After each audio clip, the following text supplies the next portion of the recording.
the May 20th electronic meeting of the Ann Arbor Transportation Commission. This meeting is being held electronically, but we intend to conduct this meeting similarly to an in-person meeting. Public comment will be by telephone or Zoom only. To speak during any of the public comment opportunities, please call the number at the top of the agenda and enter. So the number at the top of the agenda is 833-548-0282, and you need to enter the webinar ID 966-2488-9458. Or you can join via the Zoom link. The information, as I mentioned, is on the published agenda. It's also in the public notes section of the city website and on the broadcast of this meeting on CTN channel 16. This meeting was called to order at 7:01. So I will now ask you, Ariana, to call roll. Thank you, Kate. Excuse me. I will now call roll. I've received regrets from Commissioners Carpenter and Conway, as well as Councilmember Briggs, who will not be able to attend this evening. Please say here and from where you are dialing in when your name is called. Commissioner Dunlap. Here from Ann Arbor.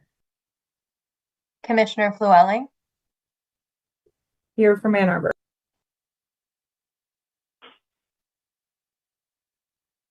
Commissioner Hadamaki. Here from Ann Arbor. Commissioner Hoke. Here from Ann Arbor. Commissioner Jacobson. Here, Ann Arbor. Commissioner Keeler.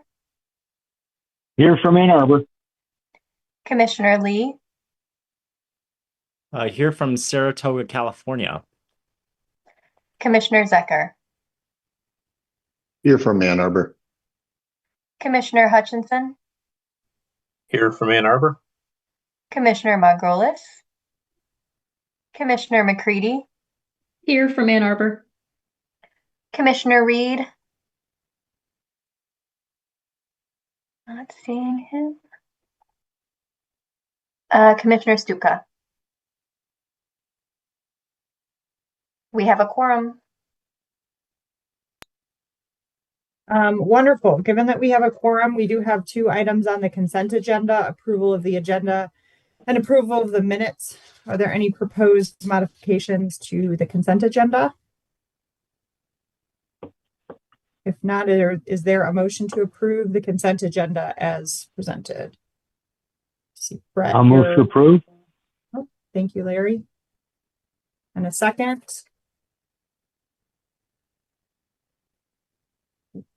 Thank you, Eric. All right. Ariana, you want to do the vote? Okay. All in favor, raise their hand and say yes. Yes. Any opposed? Not seeing any. That passed unanimously.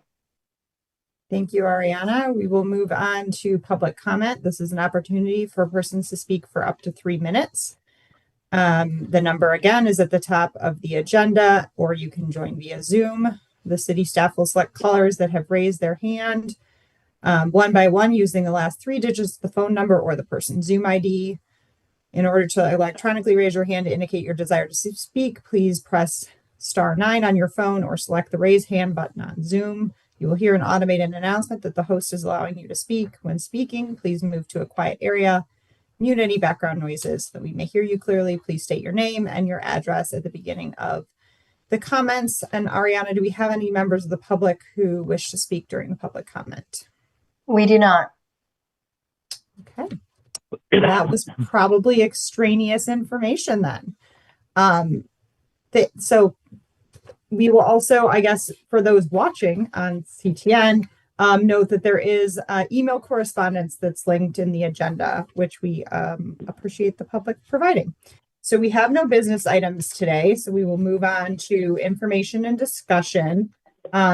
We have Trevor Bryden up first to talk about Ann Arbor roadway right sizing, A2R2. And I will just note for context that this is the first, or I think maybe second or third in a series of presentations. I think we're focusing more on survey methodology today. There's going to not be a presentation on the options that will come at a future meeting. So while that may come up in discussion, I think we're going to try to, as much as we can for the purposes of the timing of the meeting, keep our comments today focused on this part of the presentation with, of course, an opportunity in the future to comment on the design. So with that, I will turn it over to Trevor. Thank you, Chairperson Llewellyn.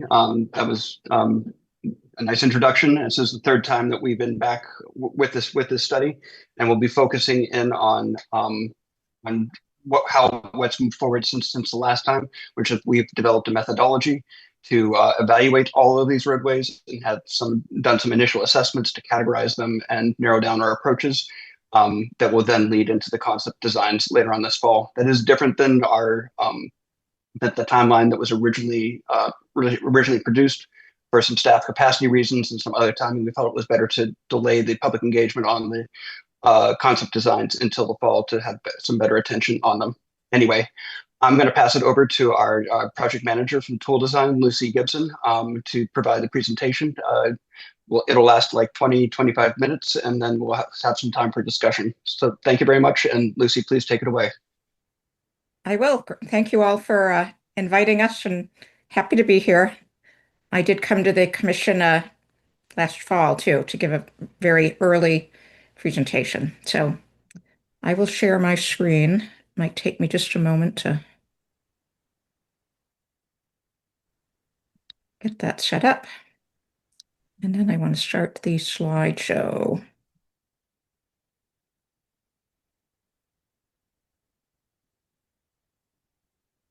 There we go. So, all right, can everyone see the cover slide here? Looks good.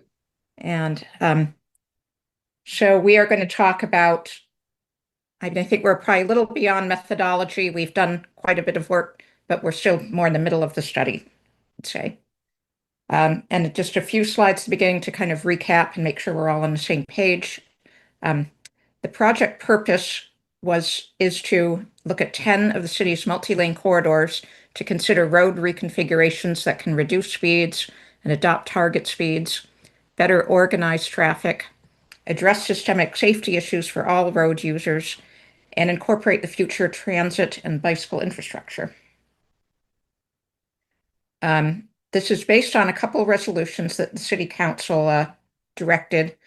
So one is on looking at accelerating safety improvements on multi-lane roads. And I won't read every word, but really the things that we're focusing on are integration of bus lanes, transit priority measures, and other non-motorized improvements, such as floating bus stops to protect and enhance bicycle connectivity and pedestrian safety along busy transit corridors. So that's sort of one of the directives. And then the other resolution, more recent, was to align city operations with Vision Zero and the 2030 VMT reduction targets. So these are very much foremost in our mind and things that we've been thinking about throughout as we've developed the methodology and looking at the results. So here is a map and list of all the study corridors. These are all the multi-lane roads under city jurisdiction. We have Stadium Boulevard, North Maple and East Stadium, Packard, Eisenhower, Main Street, Ann Arbor, Saline, State Street, Broadway and Plymouth Road, Huron Parkway, Green Road, and Fuller Road. On the map on the right, you'll see that we've actually broken up these corridors. Some of them are quite long. Conditions change quite a bit throughout them into segments, and so we'll refer to those and some of the details you'll see later on, but you can see each corridor. And I know it's probably hard to read, but it's 1A, 1B, 1C, et cetera for Corridor 1. Here's a snapshot of our schedule and where we are currently.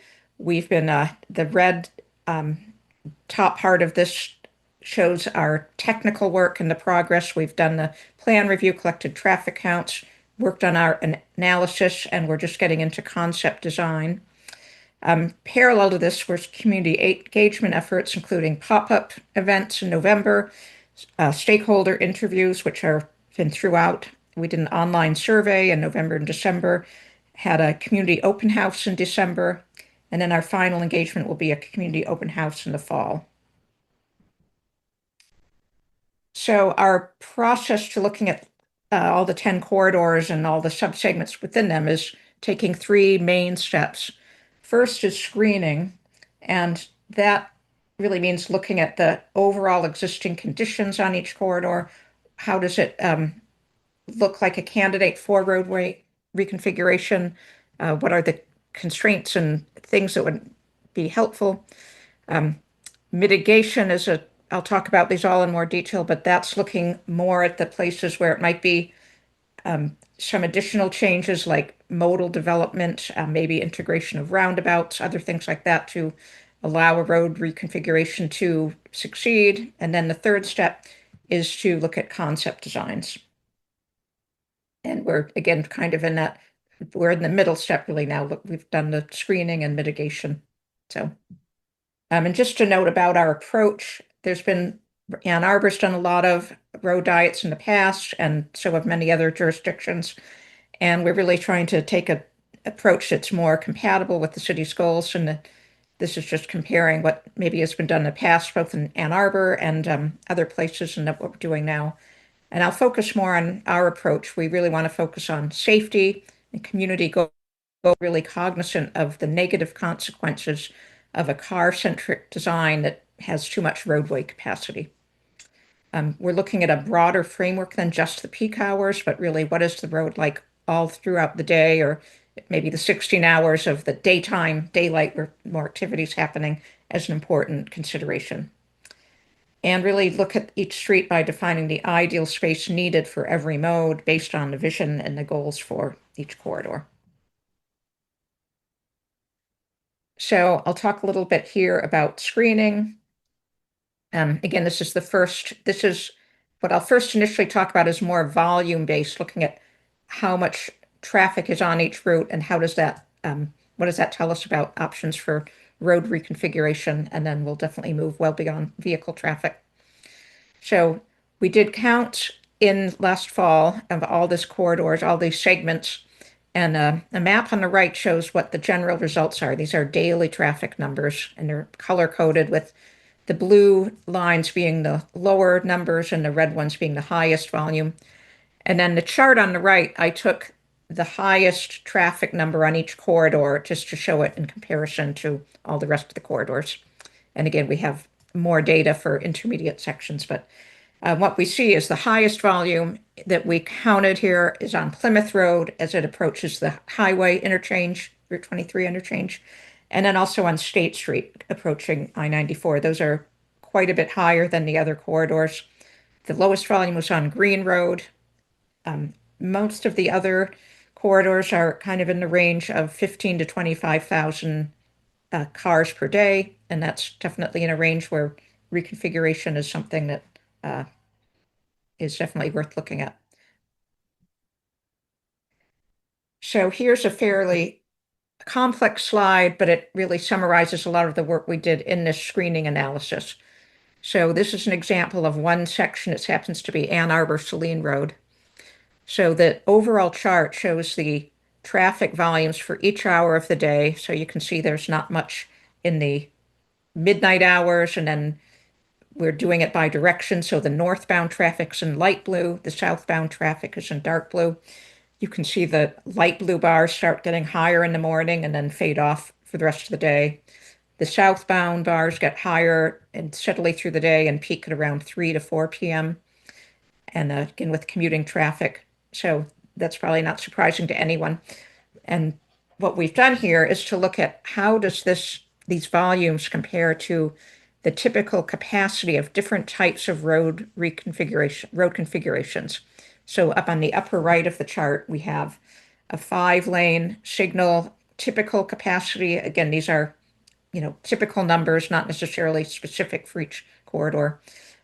What a 4-lane roadway with signals capacity would be, and then what a 3-lane capacity with signals would be. And when we think about road reconfiguration, one of the very typical things to look at is how would the road perform in a 3-lane configuration? What that means is one through lane in each direction and left turn lanes provided to allow prevent people from blocking traffic, and also provides a lot of safety benefits. So the 3-lane is one that we'll be looking at particularly.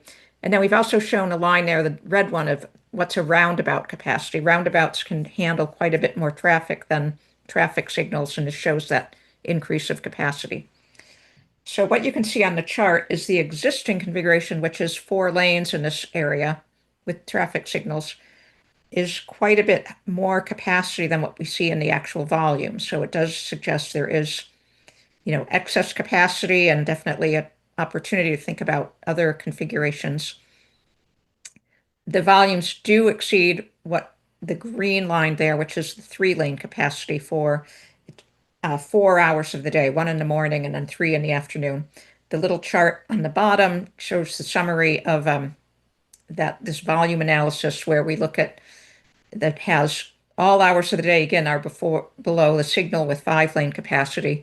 There's 4 hours of the day that are above the 3-lane capacity, but then a roundabout, also all the hours are below capacity.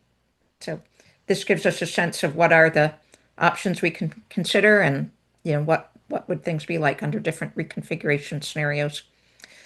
So what we did that for all the different 30 segments throughout the city, and we basically divided these into 3 different buckets.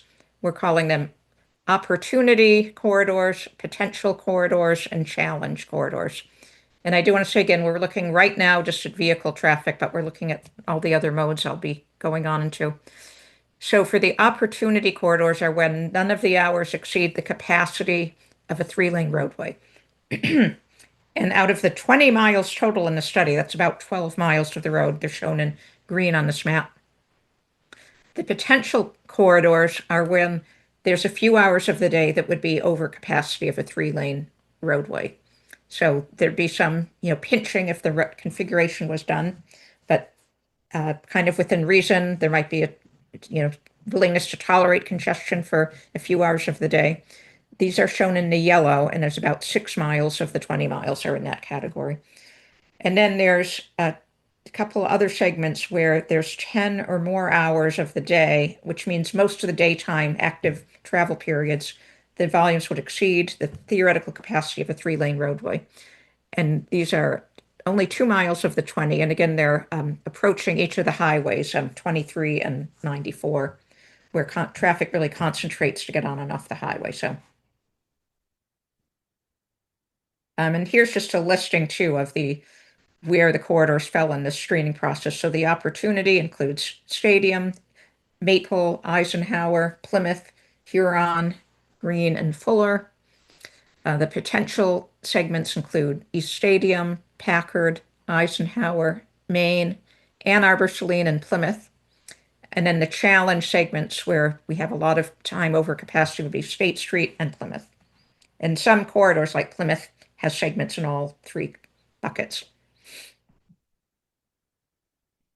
So then the next step is we really looked at, we kind of understand some of the volume considerations, but what should each corridor look like in the future? And we really looked at all the city's planning documents and what's going on and what are the needs for all the different modes to think a lot about this. So one of the highest priority things to look at first was safety. And with the Vision Zero plan just being done, we've got a lot of great information.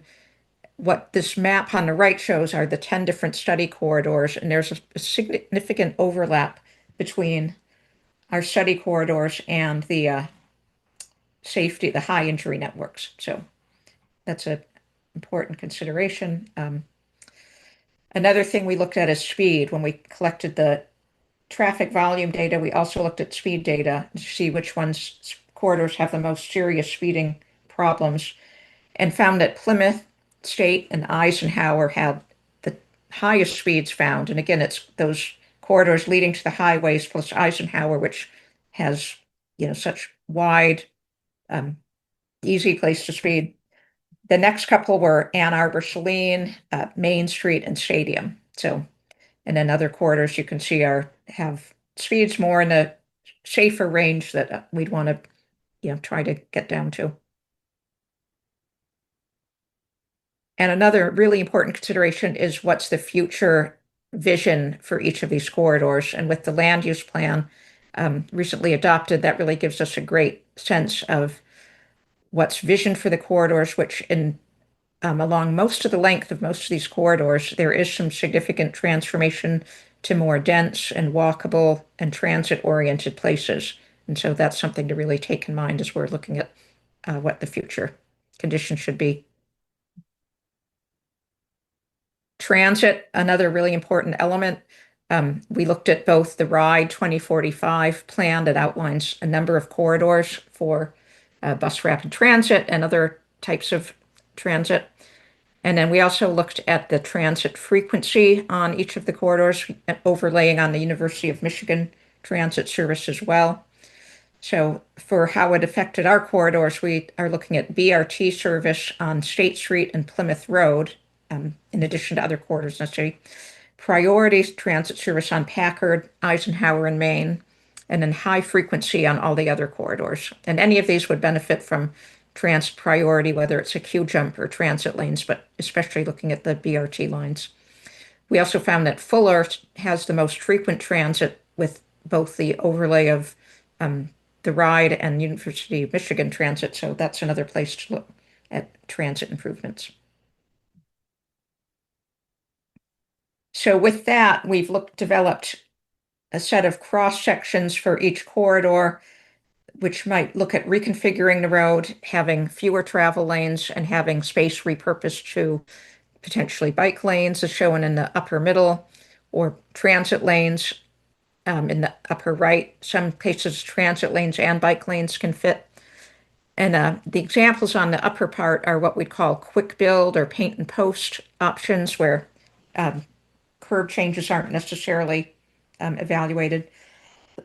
Excuse me. So we did look at those kind of changes. We also look at more long-term, what would it be like in reconstruction and redevelopment, especially with some of these corridors that are likely to see big changes in land use and a lot more people activity, walking and biking along that. So what might they look in the long-term vision?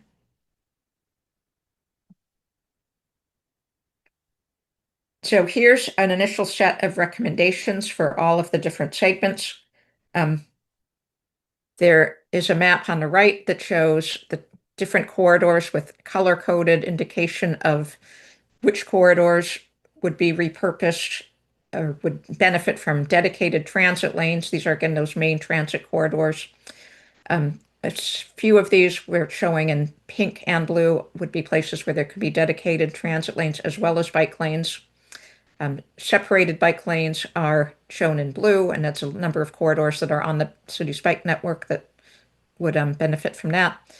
And then the corridors shown in orange, these are some of the very high volume ones that would be challenging to implement, or some of the ones where there's maybe less urgent of a need to reconfigure on. That includes Huron Avenue, and this is where the recommendations would focus more on intersection and segment design treatments to reduce speeds and reduce conflicts and still meet the goals for walking and biking. In terms of mileage, of the 20 miles, we have about 8 miles have recommended with separated bike lanes, 5.6 miles with dedicated transit lanes, 3 miles with the segments to look at more reducing design conflicts and speed through design, and then the combination of transit and bike lanes for 2.7 miles. So there's a range of different options, but so these are the initial recommendations for the corridor, and will inform the design section. And here's a listing that shows each category with separated bike lanes, transit and bike lanes, dedicated transit lanes, and then designing for reduced speeds and conflicts.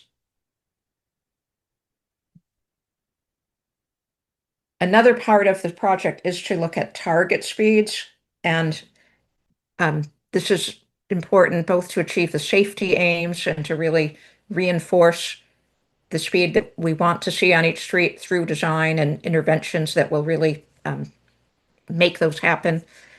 And there's a philosophy of looking at target speeds where you think about roads as not just the heavy traffic roads or the light traffic roads, but really their value as a place as well. So you can have a roadway with a lot of traffic that might range from what you call a lower value place or a less walkable place to a main street, which has a lot of activity. And the target speed really should respond to those place types as well as to the mobility needs. And in general, we want to think about the lower target speeds on the places where there's the most activity. Our overall approach to this is to start with the lowest target speed that we think makes sense with the context that's planned. In most of these, that's like 25 miles an hour. And then as we go into the design, we do need to be realistic about how much change can happen to achieve that target speed, but certainly be ambitious and with safety as the guiding force of this. So then a final step is mitigation. There are some of those corridors again where volumes will be higher than capacity, and what needs to be done to prepare for road reconfigurations on those corridors. So this is a graphic that we want to be considering as we look at this topic of shows all the different ways that people can adapt to changes in roadway capacity. There's everything from route change and diversion, avoiding peak hours in your trips, changing your mode of transportation over time, maybe moving somewhere closer to so that reduce your need to drive. Lots of different ways people can adapt. And those are the kinds of things that might happen in a project that would change the roadway capacity of one of these corridors that has the higher volumes in a way that, will not everybody who drives it today will necessarily drive in the future. There are a lot of options. They do need to be provided for, encouraged, and planned for. So this is a list of the segments there.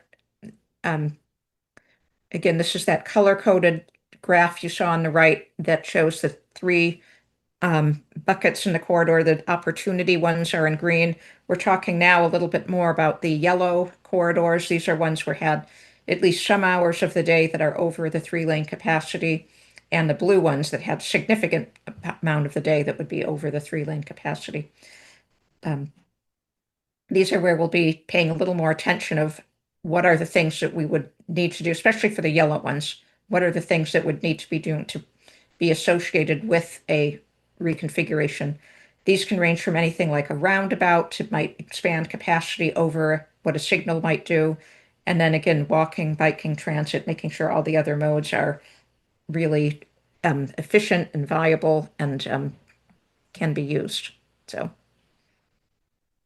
and in the result here is that these corridors in blue, again, the ones near the highway, don't look like candidates for reconfiguration in the near term. There's still a lot of things that can be done to make them safer. There still may be some amount of lanes that can be taken away. For example, on Plymouth, we've been looking at reconfiguring and organizing and calming down the section, just not all the way down to a 3-lane roadway and adding separated bike lanes.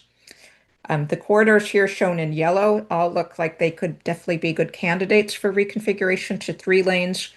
But again, we might look at any number of things, whether it's looking at roundabouts, looking at other network connectivity that might relieve some of the traffic on these streets, and then really looking at the other modes of transportation that should be part of the package. So the last step of our project, which we were really just getting started in and not very far along yet, but is concept design.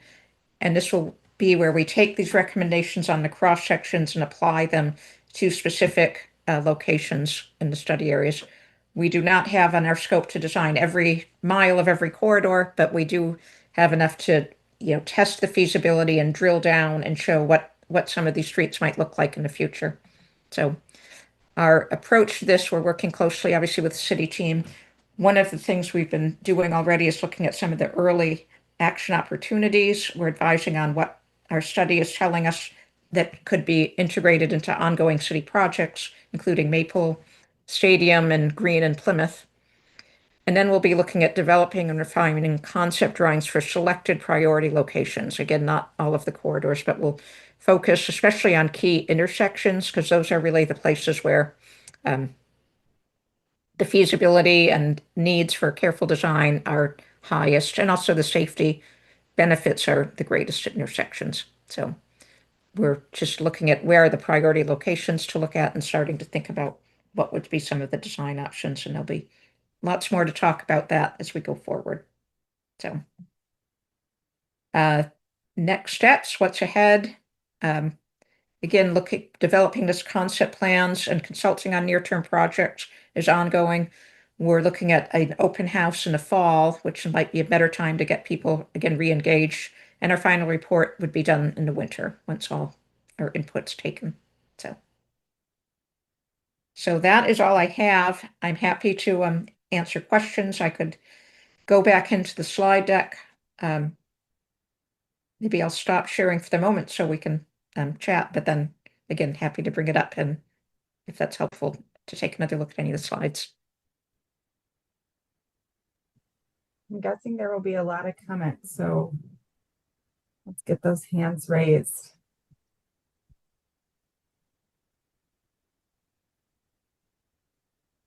All right, Peter, why don't you start us off? Thanks for the presentation, Lucy. And that looks like a lot of good work in there so far. I guess going back to your slide about the corridor screening, when you're screening the corridors into various categories, that includes only a 3-lane conversion and not a roundabout treatment. Is that true? Did I understand that correctly? We looked at both, and one of the things I guess you could think of the lowest hanging fruit, or often the most cost effective, is the 3-lane conversion with signals, just because most of these streets already had signals. But we also looked at the roundabout capacity, which is quite a bit higher. So some of those in that last list that I showed, a lot of yellow roads that are the ones that exceed a signal capacity. Many of those are well within a roundabout capacity. And so Okay. that's definitely that might be part of the recommendation is for the intersections. Okay, my sense is that I like the idea of a roundabout because it has the potential to stop this like accelerate and brake, high speed, low speed cycle that people go through in between signals. And so we can get people arriving at their destinations in the same amount of time, but at a lower top speed. So I guess I would like to encourage more roundabouts, even if they aren't strictly indicated or required in order to get to that needed capacity. I like them because then we get this smoother flow that doesn't, have people doing jackrabbit starts and racing to the next signal. So that's my opinion on roundabouts. Good. I guess that is my main question. And again, thank you for this. Thank you. All right, Rachel. Yeah, I had a question about roundabouts. I know you mentioned obviously that can support some of those roads that are on the edge of being able to be candidates for conversion. Is there a figure that you can put, like what kind of capacity does a roundabout give you? How would I explain that to a layperson? Like not the why, but some sort of helping folks understand the magnitude. Sure. I mean, this is a topic we could go on at length, but they do provide a lot more capacity and, more space required right at the intersection because it's a large circle instead of a tight square. But overall, you can have narrower approaches to it. And with vehicles basically moving at that slow and steady pace, but all the time, you just get a lot more passage through the intersection. Yeah, and is there like I hate to pressure you to say a number, right? But like is there some sort of way to convey the magnitude of the capacity gain that you get? Lucy, if you could bring There is. Why don't I graphic. share? Yeah. Let me bring up that slide because that is on one of the slides here. So Okay, sorry essentially- that I didn't And process it the No. first time. There's a lot Good of question. content in here. So Rachel, Well, now we have to essentially, get back to the 3-lane configuration I think it was 800 cars can get through an intersection, and a roundabout allows 1,200. So I Okay. think that's what the Yeah. graphic was showing. You know, Yeah, so but that's all well, we have a lot of data. Sorry, I'm getting out Yep. through. It's a great graphic though to really show you like the lines of what the capacity can be. There, that one. Here we go. Okay, this is the one where I was like, okay, I don't know if I can interpret this the first time around, so thank you for Mhm. showing it again. Yes, good. Then this is, this is kind of the heart of the analysis. Yeah. So yeah, I think it's 840. I could pull up the exact number and this is a typical capacity. There's all sorts of variations again on any real world corridor, but this is a very good number to think about for 3 lanes. And a roundabout's about 1,250. So that's quite a few, and you can look at the difference here. If we had 3 lanes with signals, there would definitely be some overcapacity conditions if the same number of people are driving. But in a roundabout, it would easily handle the peak hour traffic. Okay, thank you. 1,200 cars per hour. And it's about 400 difference. 400 Got it. for the peak hour again. And these are hourly capacities that we're comparing to the hourly volume. So Okay, thank you for going through that again. Appreciate it. maybe I'll leave the slides in case I need to go back, or should I? What do people think? If you don't mind taking them down, I want to make sure we don't miss any hands. Eric, why don't you go next, and then Lauren, and then I'll go. I just thought it was interesting, especially with that graphic we just saw, how close a 3-lane road with a roundabout was to a 4-lane road configuration. I think about roads like Huron Parkway, where a lot of the traffic turns, like going northbound left, going to the hospital or going to Huron High School. And I'm always thinking when I'm traveling those roads, like, man, it would be really nice to have a roundabout here. But it's a lot harder to do those roundabouts when you have a 4-lane road. Well, and I think that would be a single lane roundabout capacity, which then you can have Right. single lane approaches. So that requires a lot of reconfiguration of the whole corridor. And, Huron Parkway was one location where it's long. There's reconfiguring that would itself be a big project. So that's why it was a little bit on the fence of whether that should be prioritized, but I'll up for discussion. Lauren, and then I'll go, and then Brett. Yeah, thank you so much for the presentation. I have one question, but I wanted to first add a comment on the roundabouts. My understanding is the roundabouts could be a bit of a challenge in more pedestrian volume context, where the vehicles will need to yield. But certainly, I'm sure many of us know, traveling around town, that can be challenging in reality for the vehicles to actually properly yield at a crosswalk for pedestrians. So I'm not sure how that factor is being taken into account. Certainly, enforcement can't be done all the time, and we would expect folks that are driving to respect that, but the reality is that does not always happen. So that would just be my concern when factoring in roundabouts, especially in places where we would expect a lot of high density. So I just wanted to make a quick comment about that. And then I raised my hand because I wanted to go back to the proposed future conditions. And I wanted you to walk me through a little bit more about how your thought process behind the separated bike lanes versus the dedicated transit lanes, and the reasons why one was recommended over the other. So it mostly was looking at the bike network plan, which many of these corridors are recommended for separated bike lanes. I'm sorry, I'm flipping through and then the transit master plan, which is here's one diagram that was definitely given a lot of consideration, and where transit service would be, really important part of the mobility. So, and some of these places, so Plymouth, for example, has a lot of the length has shared use path parallel to it. So the existing bike conditions are pretty good, and the transit, because it's planned as a major BRT corridor and a lot of growth, that was really important that carve out space for transit to make that mode really high functioning. So we looked at, what are the needs of each and what are the, long-term ambitions of each. And the same would be for Fuller. There's a lot of already existing bus traffic, and there's good shared use path infrastructure on the side.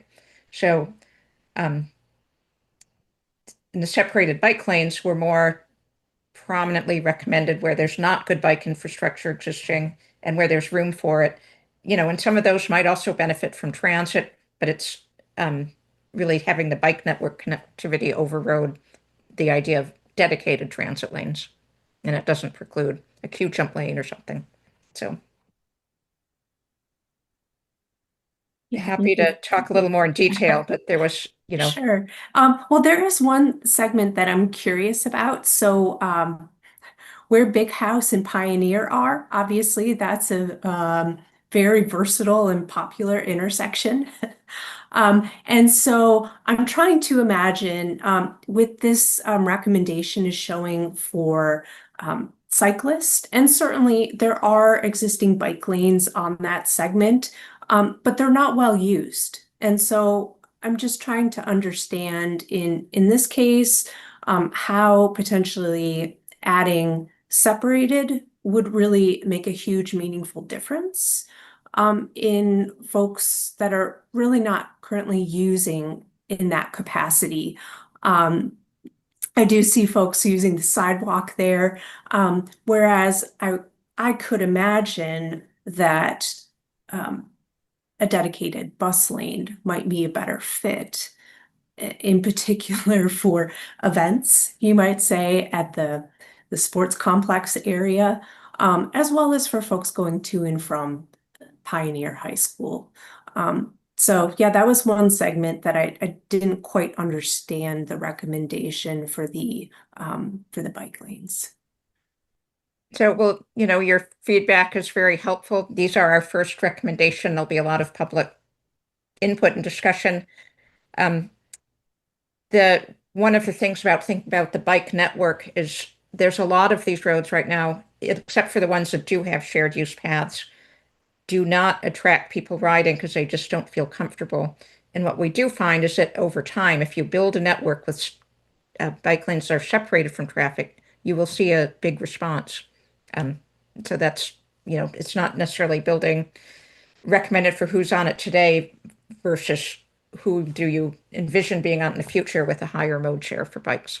So okay, that makes sense. So that's probably a good segue into my comment / question, which is I have a 14-year-old that goes to Pioneer and has the choice between taking a bus that gets him there half an hour early, finding a ride, which, puts more cars on the street, or biking in unsafe conditions. So certainly I think there would be a lot of demand for bikers because you have a large population that can't modify their time of travel and can't drive. So that kind of leads into my next sort of comment question, which is whether schools are being taken into consideration as a special element for this plan. And I would also broaden that to if there's other sort of areas that are known for having both sensitive road users and people that are going to lack access to vehicular travel,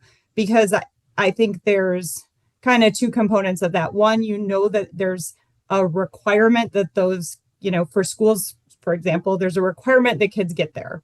And we do not bus many of these kids. And so how we know they have to go there, they don't have a choice.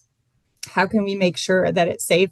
And the fact that we know that they cannot, that they're not a typical road user. And that, for example, I don't want to see 16-year-olds using a roundabout in front of Pioneer every day getting to school. That sounds like a disaster to me. Whereas I think in other areas where, you can avoid that. You can avoid a roundabout and drive a different way. I think that's a better application. I think there are applications. I'm just concerned about making sure that those areas where we know there is both high density or a specific density of a certain type of user, that we're taking that into account. And again, I'm using schools as an example. There might be more, more types of use that would merit that same kind of treatment. But I guess my comment turned into a question is, are you overlaying school location onto this with respect to what your recommendations will be? Yes, absolutely.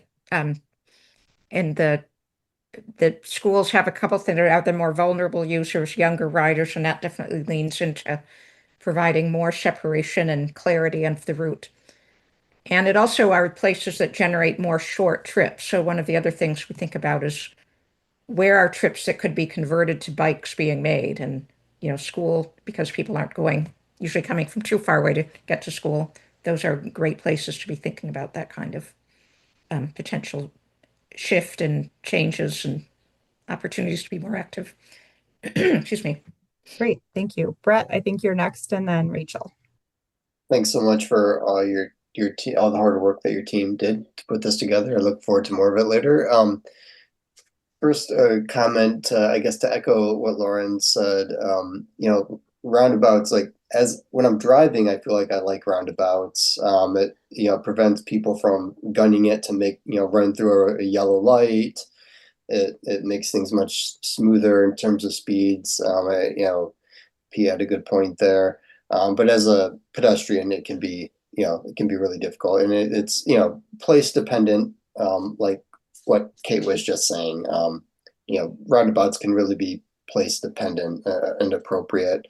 And I like to hear that. I think the consideration of them would be single lane only, because the dual lane, I mean, the one at State and Ellsworth, been there for like 15 years. It's still a nightmare. I mean, people just don't get it with multi-lanes. Like my opinion on roundabouts, single lane, great, where appropriate, more than single lane can just, and then finally, I wanted to ask, so you broke it up nicely into the segments, which I really like, and you have volumes for each segment. But each segment could contain many intersections. So will your work over the coming months, consider each intersection?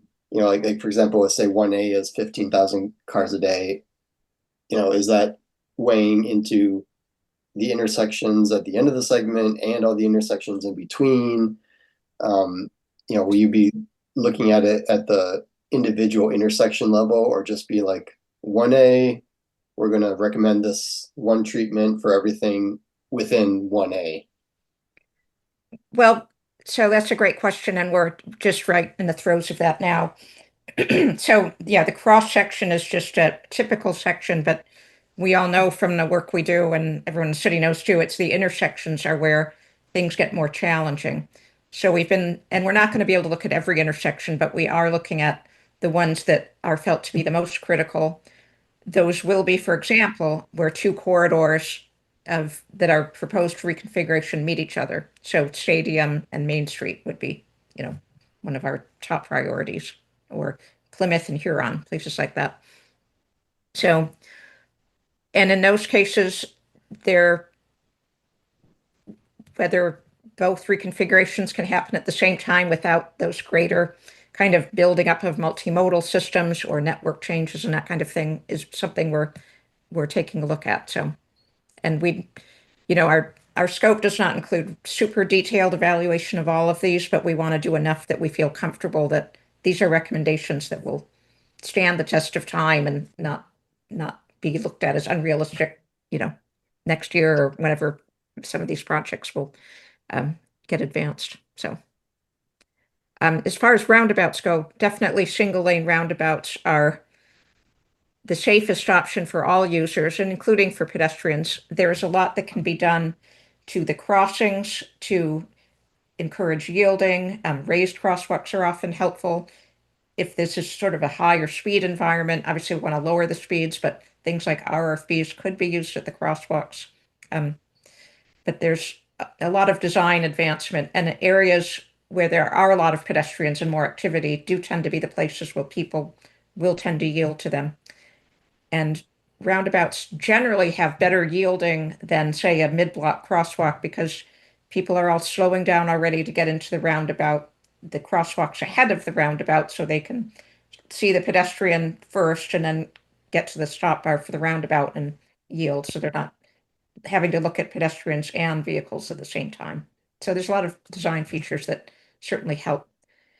And I know someone mentioned about biking around roundabouts. A well-designed roundabout should have bike facilities going around it, and that allows cyclists to cross at the crosswalk. That still requires a lot of careful design. And again, we need to make sure cars are going slowly and see and stop for the people crossing. But there's a lot of good documentation of best practices that we'll be bringing into the design recommendations. And I wanted to add two current examples in Ann Arbor where we're doing raised crosswalks at the roundabouts. One is State and Ellsworth. The redesign will have raised crosswalks and rapid flashing beacons. And then also Nixon Road, we're doing raised crosswalks. So we're starting to test those out here in the city as well to improve the pedestrian safety. Rachel? I have a quick follow-up to that, and then the question I raised my hand for. I feel like I recall using a crosswalk at a roundabout that had a dedicated pedestrian signal, not an RFB, but like an actual signal. And so I like, is that a thing? Is that a thing that you all are considering, that we should be advocating for? So, well, I would not think that would be something that would be needed on a single lane roundabout. That sounds like really overkill. It probably would be some where you get to 2-lane roundabouts.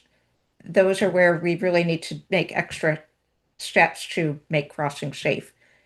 And even then, a pedestrian hybrid beacon where it's just yellow and red, those are not always the best solution because they're not always as recognized. So it depends on the jurisdiction. If Ann Arbor's using a lot of them, people will recognize them more and have better, behavior around them. Okay. Yeah. No, that's fine. And I mean, obviously we're a long ways off from having to make those types of choices, but I just wanted to make sure I wasn't imagining having used one of those in another city. So yeah, no, that probably is true. Yeah. And then thank you again for explaining that graph one more time so I could really process it. And I'm wondering if it is possible to access that analysis for each of the segments. Is that something that you have already published, that you will be publishing soon, or something that the commission could receive? We haven't published it yet. There'd be a lot of graphs, which we sure. I mean, that's all I would love to. People ask, I'm sure lots of people, we get these kind of questions from our neighbors, and to be able to like reference, I think it would be really powerful to be able to actually have that data. I would think that would reference. definitely could be available as a technical appendix. We have a linked set of 30 corridors and spreadsheets, and it's been a great resource for us to do this work, and be happy to share. Trevor, that's something we the can material belongs to the city of Ann Arbor, so yeah. Trevor, can we put that on the Engage page? Yeah, I think they're pretty much straightforward comparisons of the segment data that we collected alongside some general capacity for the intersections, and so I think that's already done. It won't go into detail or be very nuanced for the segments, but it will give you a general idea about the starting point, what we're looking for, and that wouldn't be a problem. I think that would be great, and like literally just the graph that you showed of that of Ann Arbor Saline, but for the other roads. Thank you. Peter? Going back to the that intersection of Pioneer and Michigan Stadium and Ann Arbor Main Street and Stadium. I guess I like the idea of a roundabout there, since we would have people going 20 miles per hour around a roundabout rather than 35 mile per hour traffic trying to sneak through a yellow light and accelerating to 40 or 45 to get through it before it turns red. So I find that intersection a little bit terrifying as is. And to me, a roundabout feels like a good improvement since the overall top speed would be so much lower. So I just wanted to share my opinion on that. I feel like we're going to be in a agree to disagree amongst the commission members on roundabout placement in front of Pioneer. Are there any questions or comments before we thank Lucy and Trevor and let them go on with their evening? Okay. Thank you both. We will move on now. Cynthia is on to present an update about how the traffic calming program has evolved. Thank you all for your time. Bye-bye. Good evening, everyone. I am co-presenting with our project manager for the traffic calming program, who is going to be Callista Upsal. And she just asked me if she had time to take a quick little break. And I said, oh yeah, I think we'll be at this for a bit. And here we are, and she was planning on sharing the slides. So I'm just going to give a little introduction until she gets back, and we'll all have to agree to not Would you like me to pull up the slides? Or Cynthia, would you? That'd be great. Cynthia, Thank Nick you, is Ariana. on. Do you want Let me to? grab them. Cynthia, Nick is on. Do you guys want to flip the presentation? No, it's okay. We can start. It's not a big deal. So just a little bit of history. Larry, I apologize. This is your second time to hear this presentation. Callista, Ariana's bringing up the slides for us. Yeah. So what we're presenting to you this evening is looking at our traffic calming program as it sits in our speed management umbrella, and how we're looking at modifying this program, and particularly in response to to a request that we received as part of a meeting for one of our neighborhood traffic calming programs. And so we are going to go ahead and get started, and Callista's going to kick us off. Okay, so thanks for joining and listening. So this presentation is going to provide an overview of the city's effort to revise and improve the neighborhood traffic calming program. The goal of this project is to strengthen how traffic calming measures are designed and implemented on neighborhood streets while ensuring accessibility, safety, and equitable mobility for all users. Ariana, you can go to the next slide.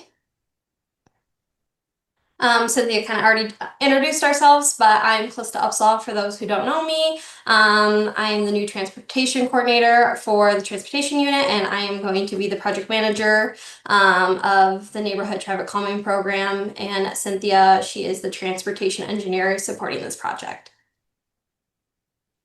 In this presentation, we will cover the project overview, why this project is being done, the timeline of the project, the program background, accessibility responses, the key findings, the coordination with the sidewalk gap program, and how to get involved. So the project overview, the project focuses on revising the existing neighborhood traffic calming program to improve how traffic calming tools are applied throughout the city. Particular attention is being given to local streets that do not currently have sidewalks, as these conditions create unique accessibility and mobility challenges. The revised program will prioritize safe, accessible, and equitable travel for all roadway users, including pedestrians, cyclists, transit users, and drivers.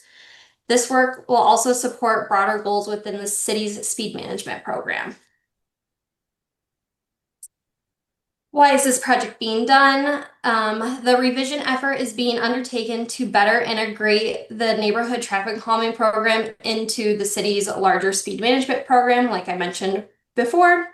The goal is to streamline the process for evaluating and implementing the traffic calming measures while improving consistency across retrofit projects. The project was also initiated in response to an accessibility concern that was raised during a recent neighborhood traffic calming meeting regarding the traffic calming designs. So those concerns were about vertical devices being installed on a street without sidewalks. Those vertical devices are things that you have to drive over, such as speed humps and speed tables.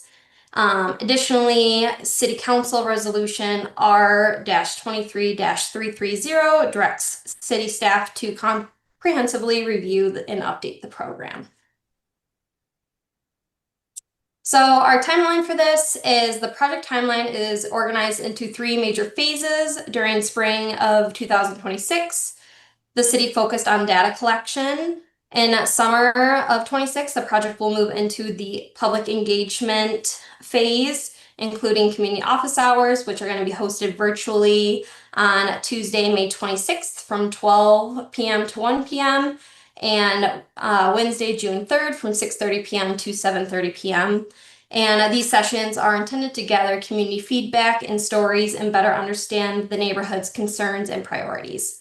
The revised neighborhood traffic calming program is anticipated to be completed in fall of 26. And I will pass the torch over to Cynthia. Great, so I'd like to give you a little bit of program background. The neighborhood traffic calming program is built on a partnership between residents and the city. Through this program, community members work with city staff to identify their concerns related to speeding and traffic conditions on neighborhood streets. The primary focus of the program is reducing driver speeds and improving safety for everyone using the roadway, including pedestrians, cyclists, transit users, drivers. The program also provides a process for exploring traffic calming solutions that are appropriate for the unique needs and conditions of each neighborhood. Slide.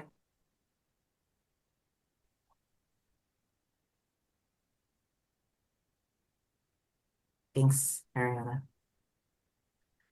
So our next slide is about our accessibility response. And so, we've coordinated with the city's accessibility coordinator.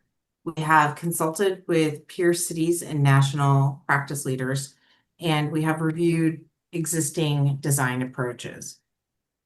So to support this effort that we have ongoing, we have worked very closely with the city's accessibility coordinator to better understand, what accessibility needs are. She's helped us reach out to the accessibility network so that we can get some better technical responses. We have also consulted with peer cities and national practice leaders through our peer network.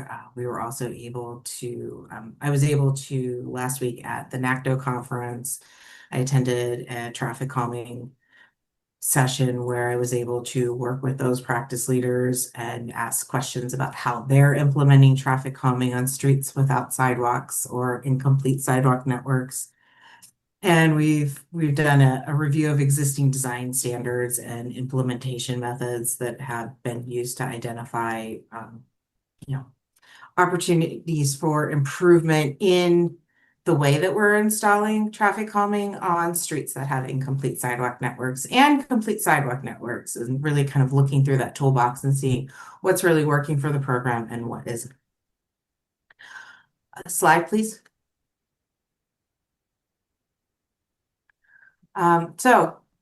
First set of key findings that we have here. So the American Disabilities Act, which is ADA, and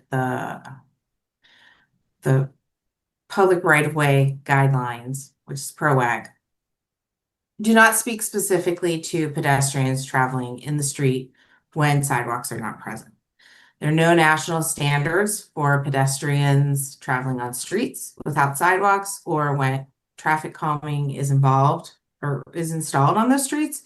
And, so just thinking through that, as we do not have those those guidelines in place, we really wanted to consider what can we implement within the program that is, set with the funding set aside that we have that will really make sense.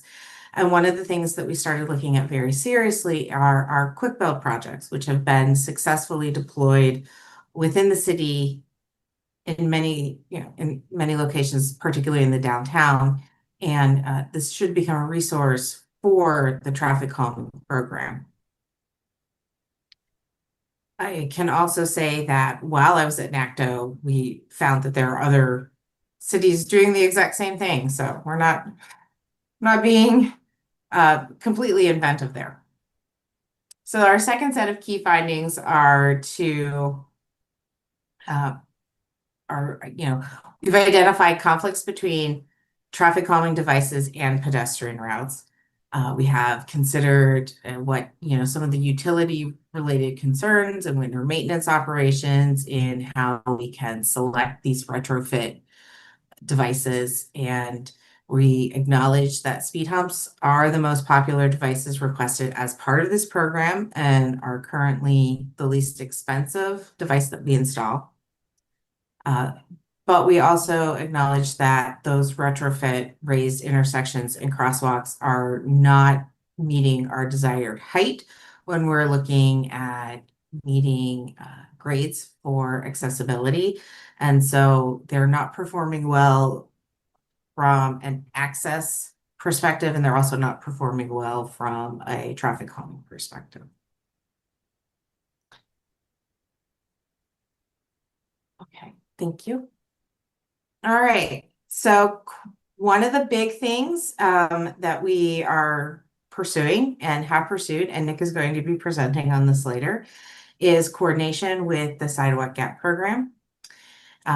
They have a revised data-driven scoring system, which Nick will be presenting on. And one of the things that we've already implemented is that requests for neighborhood traffic calming with streets without sidewalks will receive more points in that scoring matrix. And that will help us as we're moving forward with these changes. But we're also still looking at how we're going to be implementing different devices on streets that do not have a complete sidewalk network. Okay, thank you, Ariana. So how can everyone get involved, including the community?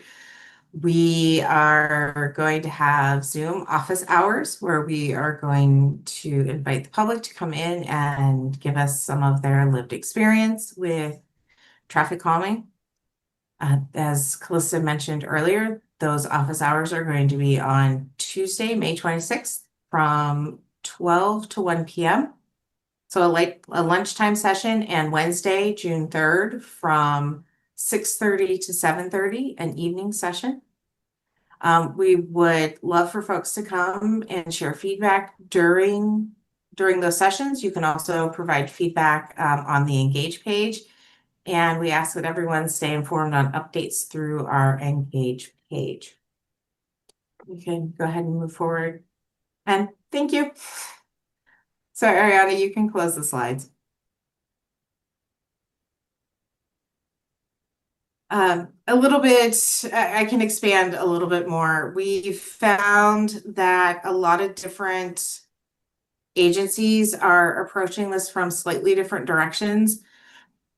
So some folks are reducing the length of their speed humps and they're having problems with that. And other folks are using like speed cushions, and there were problems that were associated with those as well. So we're looking toward more quick build solutions as we are coming up with a set of solutions for that interim period where a street does not have sidewalks in place. So, questions?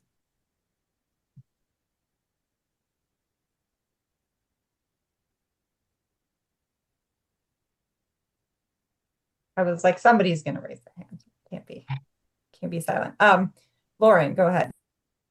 Yeah, thank you so much for presenting this. I have wondered about the efficacy, so I'm really glad to hear a little bit of feedback on the traffic calming that has been installed across town. There have been a couple different approaches that were highlighted here, and so it's interesting to hear that the speed humps are sounds like more effective, though it sounds like they might be challenging for the street plows. Is that correct?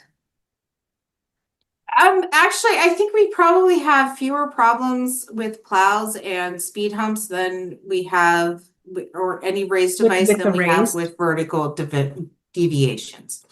So when we have bump outs, those are some things that especially if it's someone who's new to a route and they haven't run that route before, they aren't familiar with that route when there isn't snow on the ground, they can have some trouble with that. Because the plows, they usually we put markers on either side of all of our raised devices, and so they usually raise their undercarriage plow a little bit when they're going over those. Okay, that makes sense. I have noticed those before. I'm curious in terms of other approaches and methodologies. So, for example, intersection street murals or, other types of basically paint that can be applied strategically, in particular in residential areas. And it sounds like most of these traffic calming have been installed in residential areas. So I'm curious if other approaches have been heard, especially when you were talking across the broader network with other cities in terms of, it sounds like the mural approach can be pretty cost effective.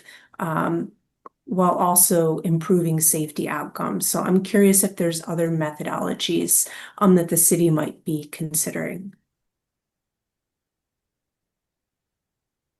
So when I say paint and post, the things that we're looking at installing are more of a, that paint and post bump out type of device. There are some cities who are using those murals. They tend to be more of a community-based program. Right, so it is a program that a community could decide that they want to do this beautification project in their city or in their neighborhood, and they would put forward basically a permit application, and then they were responsible for the mural and the maintenance of the mural. That is something that we are aware of, and we were looking at that in a myriad of other things that we are looking at. It's definitely something that we can investigate a little bit more as to, is that something that we want to include in our program? I can follow up with a little bit more info on that. We Sure. are looking at creating kind of a community toolkit for folks to be able to implement their own like traffic calming and take ownership of, to give people tools that they can do now that similar to what some other cities are doing, like Minneapolis has something that they use. And so we've just started to investigate some of those different programs to see what we can implement. And the painting of the intersections is one of the big ones. Okay, and so this might be a topic for folks to give feedback on in the upcoming open houses, it sounds like. We're more interested in the feedback on the traffic calming program itself. Oh, sure. But like I said, we're investigating different ways we could do different community tools. And so we'd be doing probably follow-up outreach on that at a future time. Okay, thank you so much. All right, Peter. I just wanted to make sure I understood what I thought was one of the main takeaways of the presentation. I gather that we are raising the priority of streets that don't have sidewalks in the neighborhood traffic calming program. That was one thing I saw. And that we also are saying we can't use the most popular and effective and cost-effective method of traffic calming on those streets. Is that an adequate summary? So I apparently wasn't clear enough. The specific request that we received was regarding if we do not have a complete sidewalk network and an individual, it needs to be a pedestrian in the street. And then raised devices negatively impact that individual. And so we wanted to, we put the program on pause so that we could look at this really closely and understand what the most reasonable responses to that are, because that is a really significant concern. And we do need to be able to maintain accessibility for folks of a variety of of users. And so we are looking specifically at the types of devices that we can install on a street that does not have a complete sidewalk network on at least one side of the street. And separate from that, we have worked closely with the sidewalk program for their prioritization to change the way that they assign points in that program to give more points to us for sidewalk gap filling to a location that has a traffic calming request in that does not have that sidewalk.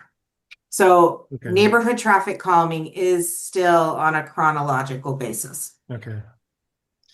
So I guess, so I understand about the prioritization. Thank you for clarifying. But did I understand correctly that we cannot use speed bumps on a street that doesn't have a complete sidewalk network? We've decided Yes. we're not going to do that anymore. Yes. Because of the constraints it would put on someone who has mobility challenges. And we have talked to a lot of other cities about, I guess it's as many as who would respond to us. But we've talked to other cities who have worked on this from a variety of different angles. And we've talked to some folks who were doing speed humps on only half of the street, and then a speed hump on half of the street, a little bit further ahead, and then you just had drivers chicaning around them. And we talked to folks who shorten their vertical devices, like their speed humps and their speed tables, so that people could pass on the outside, and then they just had people parking and blocking those travel ways. I talked to city, it was Austin, when I was at NACTO, and they said, yeah, we did that and that wasn't working, and we tried to paint it like with blue to indicate that it was really for handicap, and people still parked on it.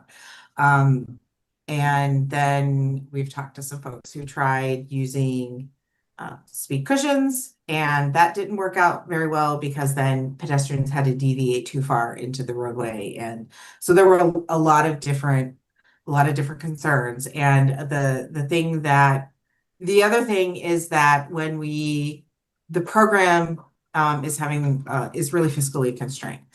And so we're trying to use the budget more efficiently so that we can get through more of the applications in a timely manner.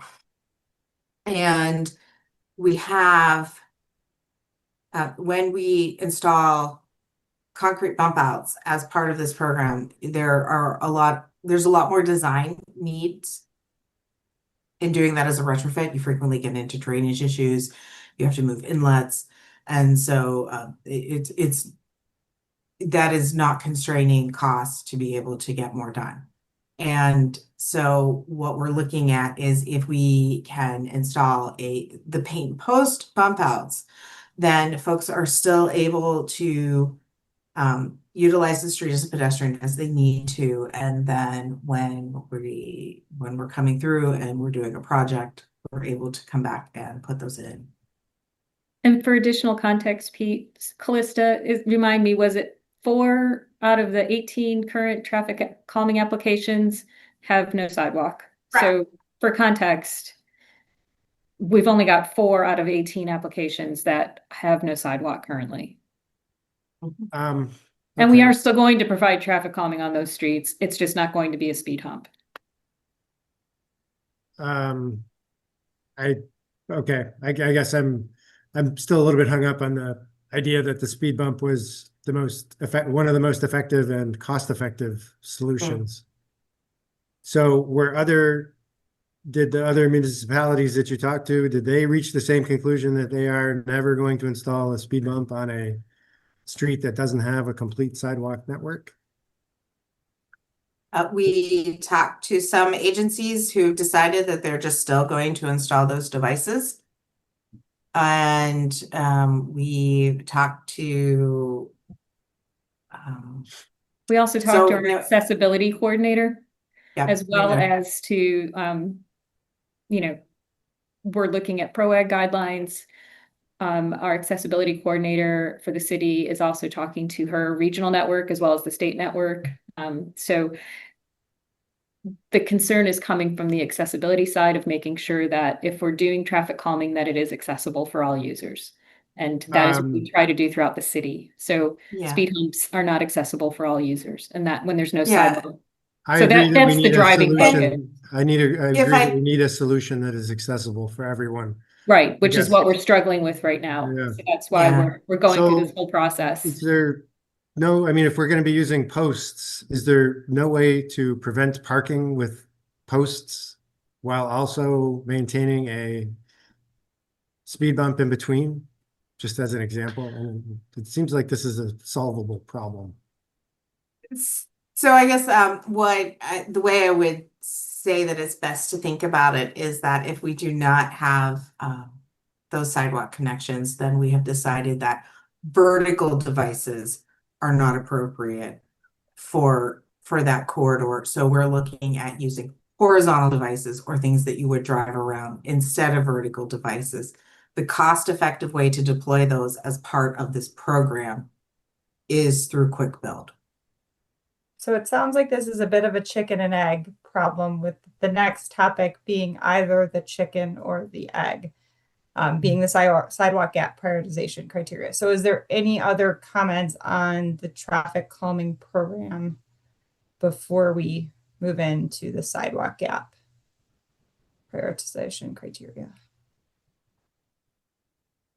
No? Okay, well, thank you both very much. And Nick, I believe you are up for this related issue. All right, thank you very much. Let me share my screen here.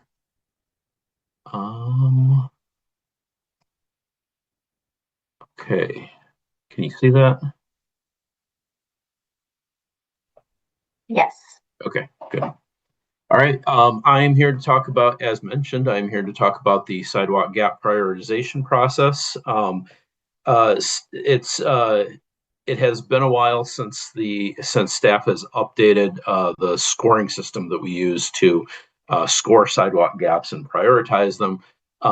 And so in the process of getting that updated, we have a draft of that new scoring system, and it made sense to timing wise to come and present that to the Transportation Commission. There we go. So I'm going to start out with some history and background to get everybody up to speed. Some of you may have heard some of this before, but it has been a while since we've talked about sidewalk gaps at the Transportation Commission, and I know we have a lot of new commissioners. I'm going to talk about the proposed updates to the prioritization system, and then I'll go in and look at each one of those criteria that we have in the new proposed system in a little bit more detail.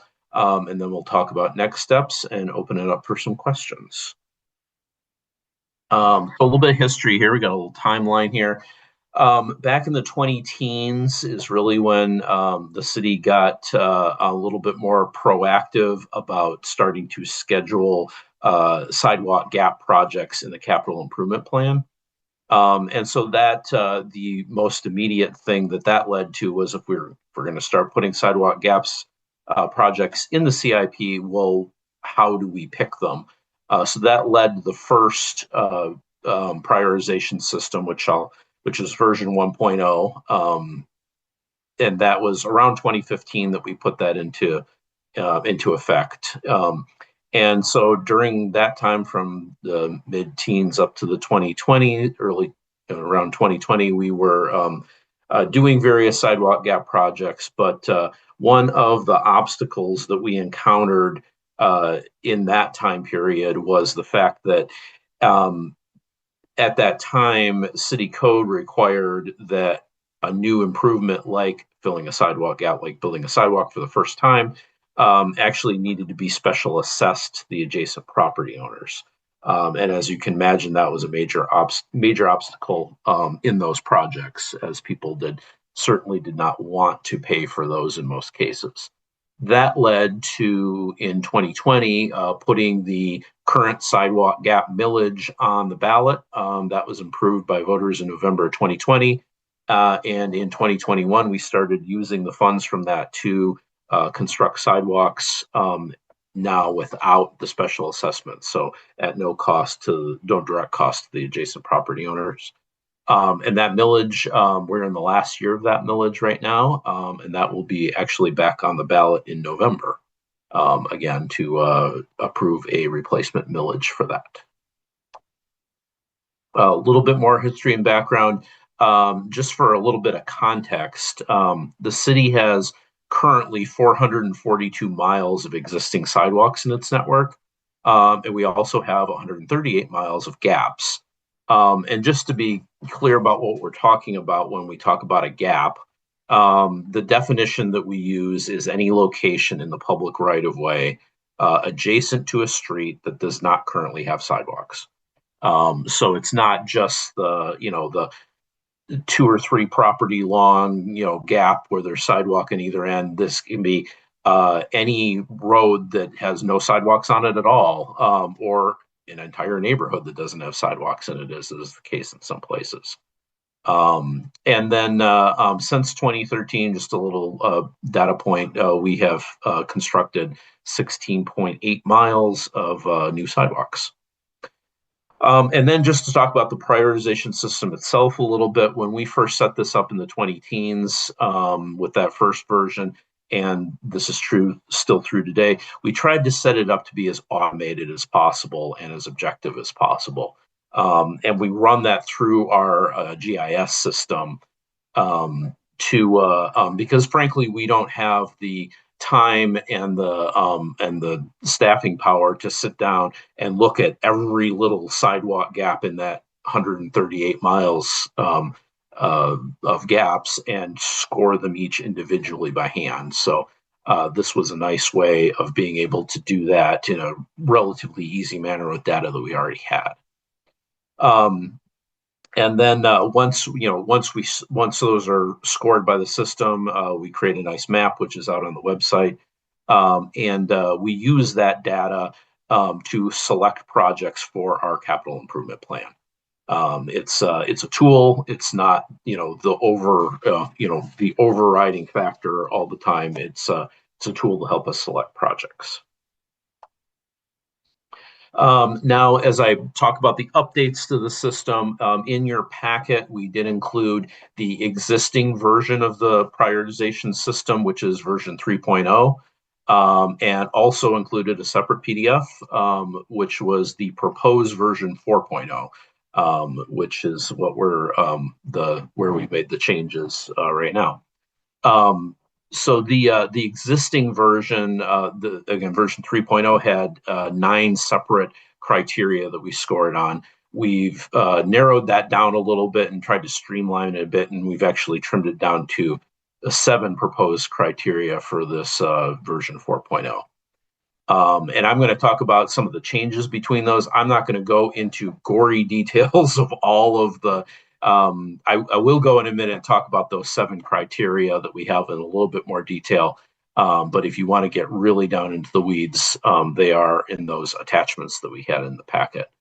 But the changes from version 3.0 to 4.0 are several. First of all, we had one category called whether it was listed as a near-term opportunity in the city's, at the time, non-motorized plan, We did wind up deleting that category. It was a static list that appeared in the transportation plan. Well, it appeared in the non-motorized plan and then was carried over to the transportation plan. We basically felt that that criteria overlapped with too many of the other criteria that are already in the system. So it was kind of just doubling up for no particularly good reason. So being that we thought it was redundant, we eliminated that. We also eliminated the category known as city-owned parcels. And what that was, again, going back to the days where there were special assessments, it gave more points to sidewalk gaps that were adjacent to city-owned parcels, which were typically parks, sometimes other things too. For the kind of idea that if we're going to make you resident pay for building a sidewalk in front of your house, then we should step up and build it in front of our own parcels as well. Now that system does not exist anymore and the millage is in place, we thought that was a bit outdated, and that whether it's adjacent to a city-owned parcel or not was not significantly more important than anything else. So it was sort of that shame on you factor, and with the millage in place, we didn't feel we needed that criteria anymore. The third change that we made, it wasn't eliminating a category, but it was changing one. We had one related to pedestrian and auto crashes, which is obviously important. The problem is that the way we had it set up, we didn't. It was a category without any data in it. There basically no sidewalk gaps were getting points for this criteria as it was, because we didn't have any locations where there was a ped auto crash that could be attributed to the lack of a sidewalk. So what we did is to try to make it more consistent with the transportation plan, we replaced that category with whether or not the sidewalk gap is on a tier 1 or tier 2 corridor. So we think that's more consistent, and it's actually something that is relevant, unlike the previous category. And then finally, we reweighted all the criteria as well. While we have these 9 or 7 criteria, they don't necessarily all, they're not all equal. So we went through a whole process to compare the criteria to each other, and which resulted in a weight for each of the criteria. And I'll kind of go into those in just a second here. And I'll just quick shout out to the picture on the slide here shows our dashboard, and that's with the version 3.0 criteria. But it shows all of the sidewalk gaps in the system in those different colors, kind of arranged in 6 different categories based on their prioritization score, and that is available to the public. So, and once we shift over to version 4.0, it'll be updated accordingly. Now to look at I'm going to go through each of the 7 criteria that are proposed in the new version 4.0 in just a little bit of detail here. The first 2, and as I go through these 2, just to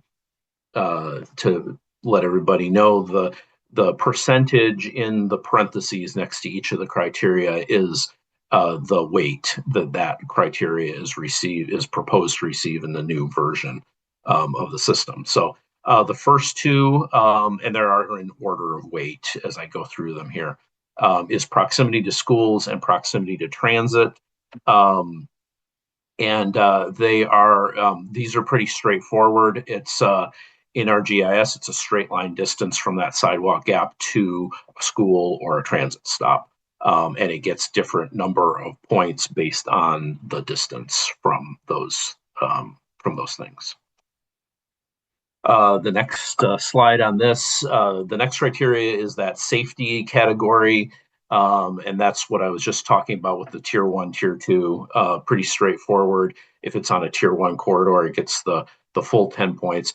And let me take a step back, and I should explain too that each of the criteria, each individual criteria can score up to a maximum of 10 points in that. So in this case of this, if it's on a tier 1 safety corridor, it gets the full 10 points. If it's on a tier 2, it gets 5. Otherwise, it doesn't receive any points for this category. And then looking at the next category is evidence of community support. This is a interesting category here. Excuse me for a second, I have to move my cat out of my way of my screen. I can't seem to keep him out of the room. Evidence of community support, there's a bunch of things under this. The biggest one is maybe this is where the opportunity comes in. If someone is really interested in getting getting a gap on their street or a particular gap filled, this is where they have an opportunity to, get a petition signed and submit it, and it will get additional points, based on how many signatures they get or whatnot. But there's also a couple of different things that fall into this category as well. It could be requests by an advocacy group, like an ADA advocacy group, or the Commission on Disabilities, things like that. If there's a specific request from that, I think it gets the full 10 points, if I remember correctly. There's also the evidence of the desire line, which is what's in the picture right here. I've heard them referred to as goat paths, for example. It's where there's clear evidence that people are walking at this location, even though there is no sidewalk. And then the last thing, which Cynthia had already talked about earlier, was whether or not there's a qualified traffic calming petition on that street. Criteria number 5 is we call it classification of the adjacent roadway. It's actually 2 different things kind of rolled into one here. This is the criteria of whether the gap is on a local street or a major street, with the idea being that if it's on a major street, higher volume, higher speeds often, that it gets more points for that, because getting a sidewalk facility in on a street like that is maybe more important than a local one. And also rolled into this too is whether we have sidewalks existing on one side of the road or not. And if there's no sidewalks at all, it gets a little bit more points, because to at least get a facility, at least having a facility on one place, on one side or the other.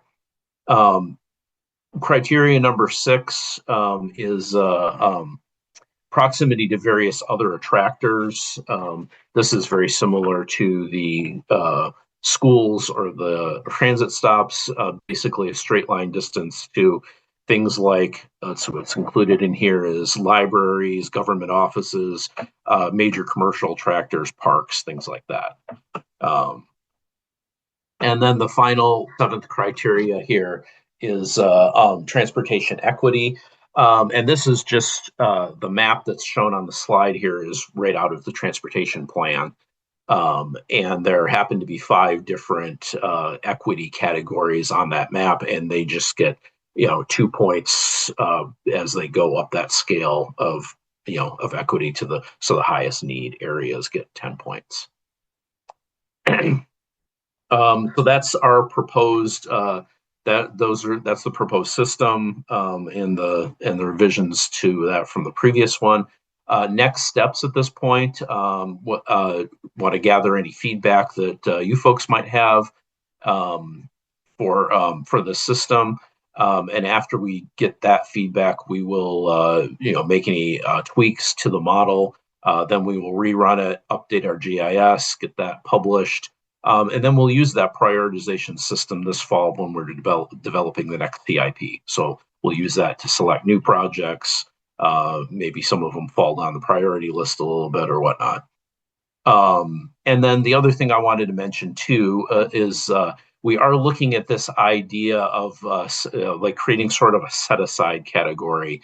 And just to explain that, because this is an automated system, it gives us a few little strange oddities now and then, where something that clearly logically shouldn't score real high does, or there's other places like where building a sidewalk is almost technically infeasible, or doesn't make sense, but doesn't make as much sense for one reason or another. So we're looking at kind of, I guess this is adding a layer of like kind of human review to this, to kind of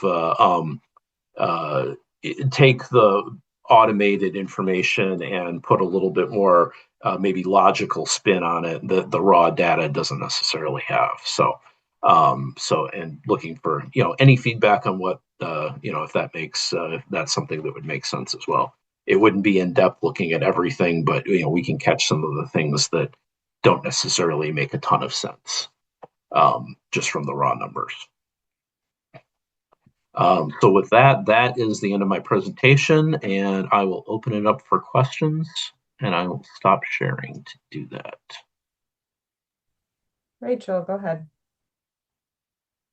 Yeah, thank you so much for that. That was very helpful and comprehensive. And I wanted, well, you don't have to necessarily go back to it, but I was wondering if you could go into a little bit more depth on like the equity considerations specifically. And I'm wondering too if there have been any analyses of, ultimately sort of overlaying that equity, the equity goals in our plans, over what the outcomes of the sidewalk gap program have been, and to sort of think about that in a little bit more detail as you're thinking about updating the criteria.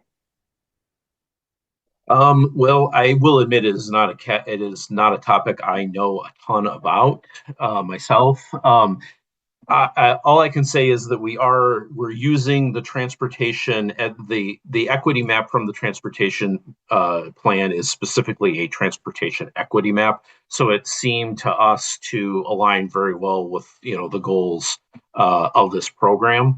I guess I'm not entirely sure I understand your question. It's this is one of the criteria that goes into the overall score of any given gap. Yeah, for sure. I would just love to hear some more. No, your explanation of it was very clear, and it totally makes sense that you're using that map.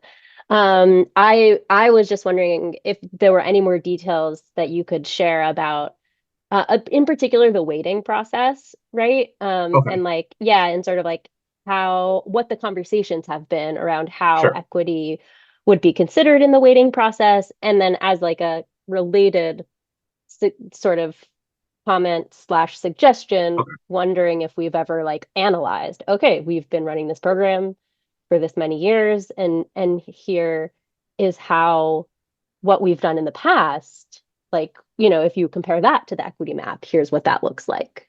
Mm-hmm. So a couple of things I'll say about that I do know. The equity criteria was not in the original version. It was added, I think, in version 3.0. I'm not going to swear to that, but it is a relatively new criteria that was added in. So there might not be a lot of data to even look at as far as that goes, being that it is relatively new. The other thing I'll say is to go in just a little bit more detail about how the weighting system works. We use the same weighting system that we use for the capital improvement plan. And it is a process that our software uses for decision making that essentially you take all the criteria and compare them against each other individually. And you kind of move a bar to say, okay, this one is this much more important than this one. And then it takes what you did and all of that and calculates the weights from that. So in terms of how the process goes, it's it's consistent with the rest of the CIP. Do I know how the nuts and bolts of all that work? No, but that's the general idea of how the weighting does. It's not like we just set it all, look at all of them and say, oh, that's about 30% and that one's about 20%. It's a much more in-depth scientific process than that, if that helps. Yeah, thank you, Nick. Thanks. Peter? So thanks for the presentation, Nick. And you mentioned the addition of the millage in 2020. I had some experience with a contentious sidewalk project that did involve a special assessment. prior to the millage. But my observation of projects that have happened since the millage passed is that there's still plenty of pushback. And I'm thinking of Sunset and Brooks and Brockman. Like there's, I don't feel like this millage has made the process go substantially easier. And I guess I would like to urge staff to think of ways to leverage the funding that we have and the millage that we have to encourage people to get these sidewalks installed.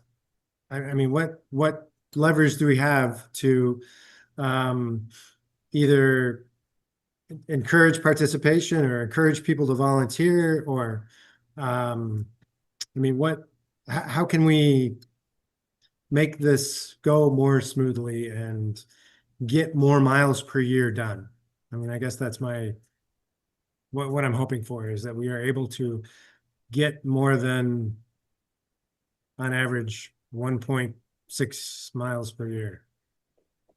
Yeah, that's a big question. And I don't know that we're going to be able to adequately answer it right here and now, but you're right. The addition of the millage and the removal of special assessments was not a panacea. It didn't solve all the problems, and there's still plenty of resistance to building sidewalks. And it's not by the city, it's not by the residents of the city of Ann Arbor as a whole. It's generally by the people that live right there that don't want the sidewalk in front of their house for whatever reason.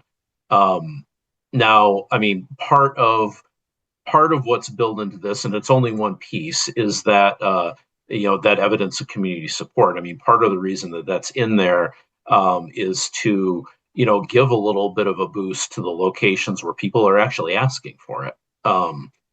So it's one piece, but it's it is a piece of the puzzle, and whether that is weighted higher or lower could affect which projects we select. I guess I would just like to observe that as the recipient of a footing drain disconnect, I know that the city has exercised methods for encouraging participation in projects that they wanted to have done. We have ways to do that, and I think there's a very compelling public interest in getting people and getting kids walking to school someplace other than the street. We should be trying to pull these levers and encourage people to have, to go along with these sidewalk projects so that community members who are walking can stay safe. And I don't expect an answer on that in this meeting, but I guess I would like it to be a topic for the future of how we can change the way that this funding is appropriated, or how we can change the program so that we get more miles done more easily. So, thank you. Well, Peter, we don't agree on everything about roundabouts, but we agree about sidewalks. Are there any other comments on the prioritization criteria? Lauren?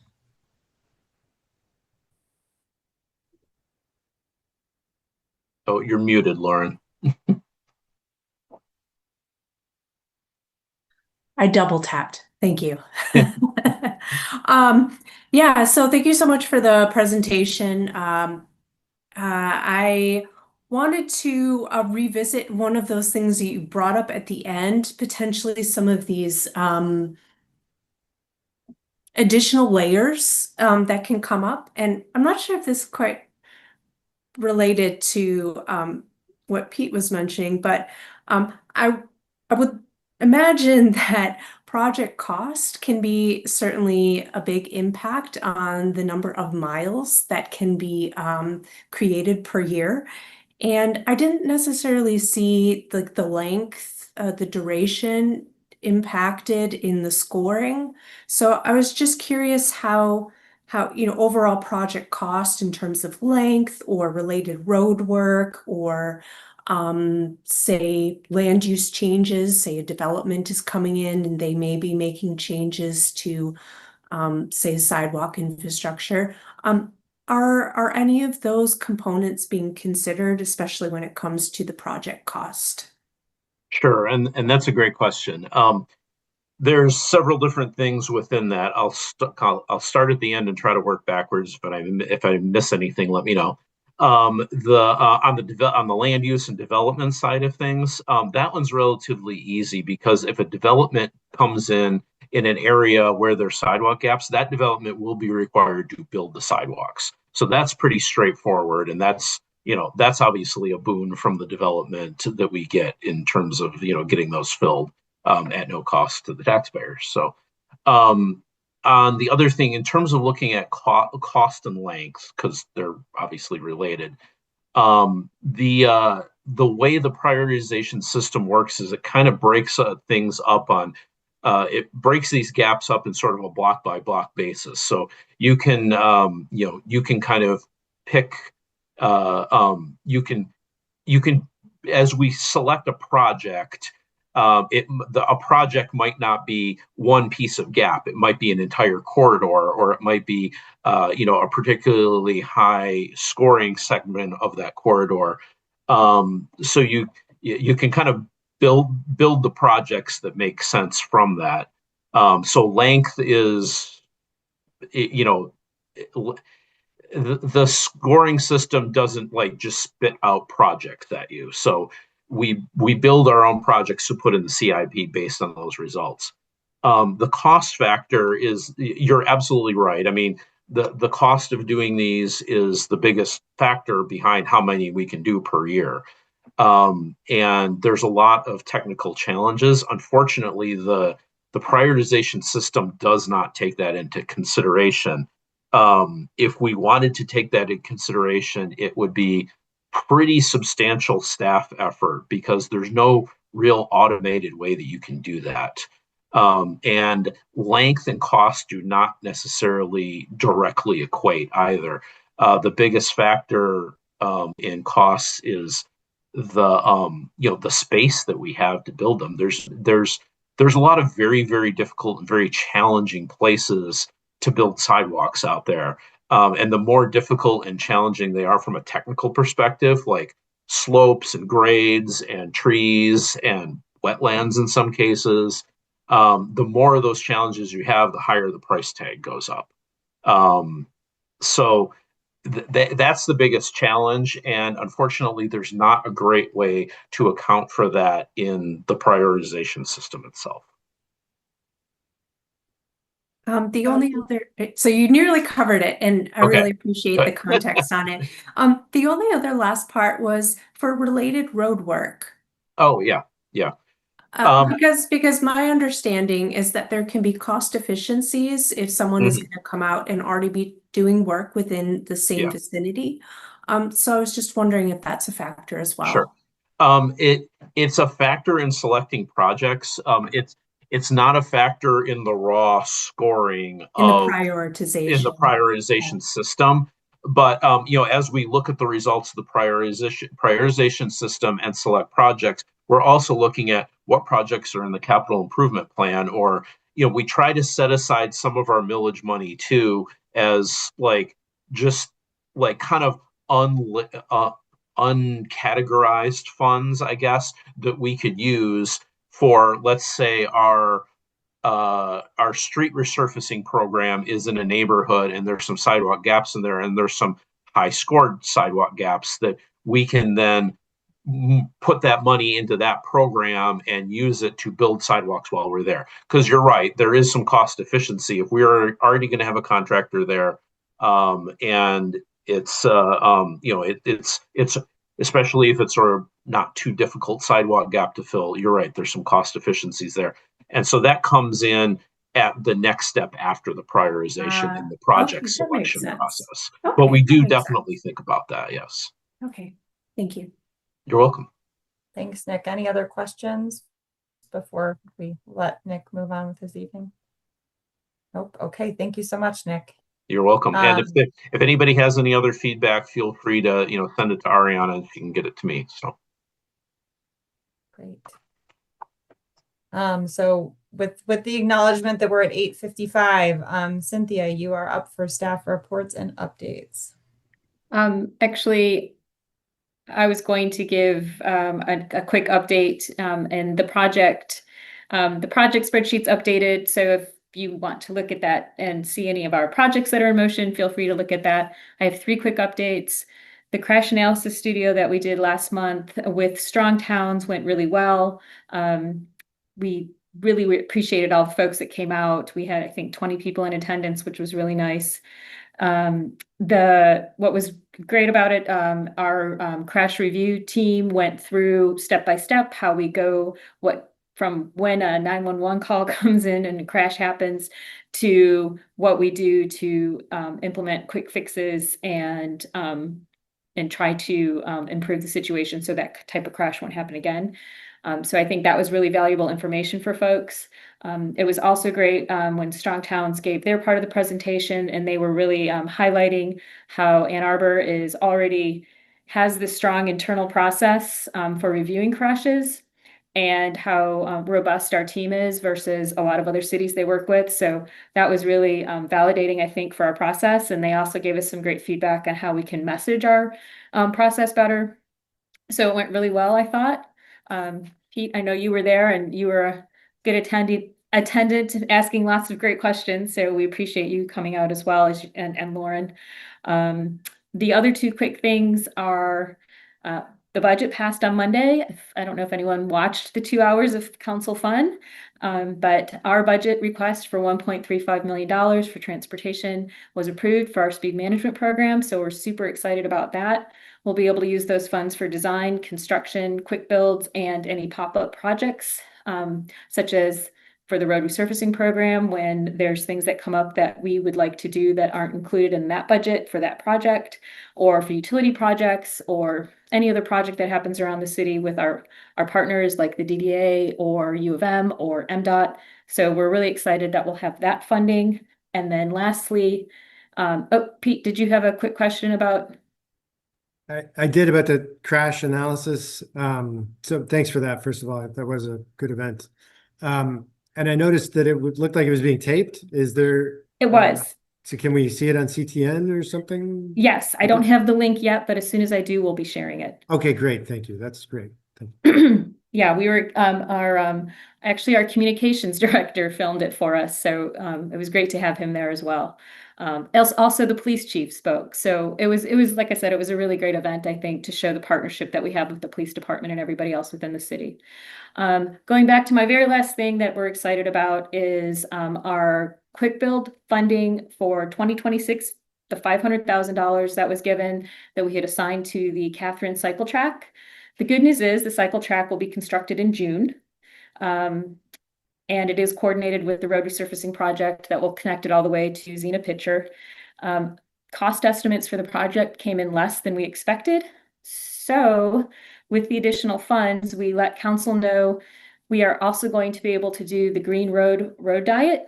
We're also going to be able to do paint and post curb extensions at Madison and Ashley intersection. We went back and looked at all of our top priority projects to see where else we could spend the money. And then the last project we're going to be able to do is design for the Liberty Road reconfiguration for the one segment between Stadium and Maple that will now get bike lanes. And then we'll also be able to ensure that the traffic backups and the queues at the intersections are going to be addressed as well. So we are really excited that we're able to do 3 more projects with those funds, and we expect those to all be still completed in this calendar year. It was a very exciting way to come to the near conclusion of the meeting. Thank you. That's all really wonderful news. We don't know how we're going to get them all done, but we're going to do it. Quickly, right? Quick though. Quickly as we can with our gigantic workload. So yes. Great. Cynthia, was there anything you wanted to add before we move on to liaison reports? Yes, actually, I will add just one thing. Oh, it looks like I'm freezing. Am I frozen? You're good. You're okay. Okay. We are having a week of charrettes for our North Main project. Suzanne and Amber Miller with the DDA are co-project managers for that, and I'm on the team as transportation engineering support. But tomorrow there is an open house, so I encourage everyone to pop in and out for that event as well. All the details are on the Engage page. Great, thank you, Cynthia. All right, I know we have a few commissioners here who serve as liaison to another body or organization. So would any of you like to provide a brief report?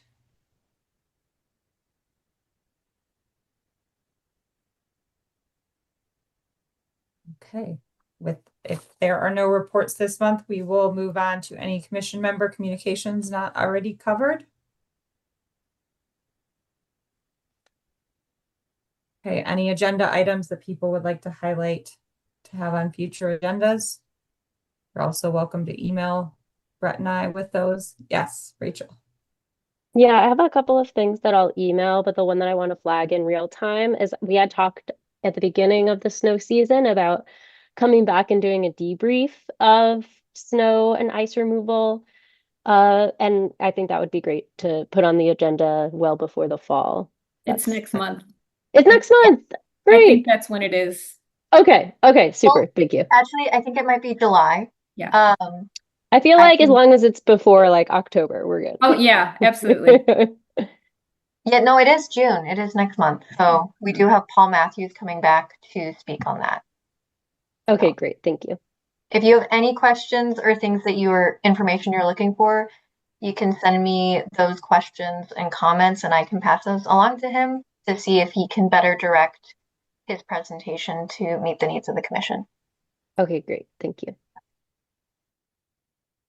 Great. If there are no objections, we will adjourn today's meeting. Thank you all for your time. Thank you.